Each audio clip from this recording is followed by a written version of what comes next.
थंडीच्या दिवसात एकदा तरी गाजर हलवा घरी केलाच पाहिजे, नाही का? एका जाडबुडाच्या कढईत 1 किलो गाजराचा कीस घेतला. त्यात 1.5 कप दूध घातले. गॅस सुरू करून मध्यम आचेवर कढई ठेवली. गाजराचा कीस हलवून घेतला. कढईवर झाकण ठेवले. गॅसची फ्लेम मंद ते मध्यम आचेवर ठेवली. अर्धा ते 1 मिनिटांनी झाकण उघडले. दुधास उकळी दिसत आहे. गाजराचा कीस पुन्हा हलवून 2 मिनिटांसाठी कढईवर झाकण ठेवले. गाजरे स्वच्छ पाण्याने धुवून कोरड्या कापडाने पुसून त्याची सालं काढून मध्यम जाडीच्या किसणीवर खिसून घेतलेली आहेत. 2 मिनिटांनंतर झाकण उघडल्यावर दूध आटलेले दिसत आहे. तसेच गाजराचा कीस मऊ झालेला जाणवत आहे. 2 कप दूध घातले. सर्व जिन्नस एकत्र करून 2 मिनिटांसाठी झाकण ठेवले.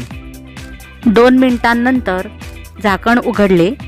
1 वाटी घट्ट साय किंवा दुधावरची मलई घातली. सर्व एकत्र केले.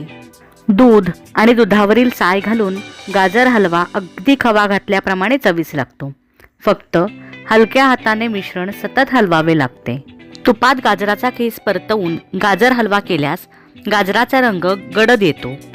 दुधात गाजर हलवा शिजवल्यास गाजराचा रंग बदलत नाही. दूध आटेपर्यंत मिश्रण ढवळले. 1.5 वाटी साखर घालून सर्व जिन्नस एकत्र केले. मंद आचेवर 1 मिनिट मिश्रण झाकून ठेवले. 1 मिनिटानंतर झाकण उघडले. साखर विरघळल्यामुळे मिश्रण पातळ झालेले आहे. मिश्रण सतत ढवळले. साखर घातल्यामुळे तळात मिश्रण चिकटून करपू शकते, त्याची काळजी घ्यावी. मिश्रण थोडे घट्टसर झाले की त्यात 2 ते 3 चमचे साजूक तूप घालून एकत्र केले. यामुळे गाजर हलव्यास छान चकाकी येते.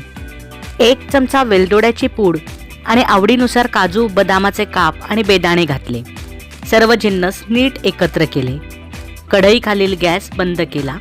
गाजर हलवा खाण्यासाठी तयार. खवा न वापरता रुचकर गाजर हलव्याची रेसिपी तुम्हाला आवडली का? Please like, hype, comment, share and subscribe the channel.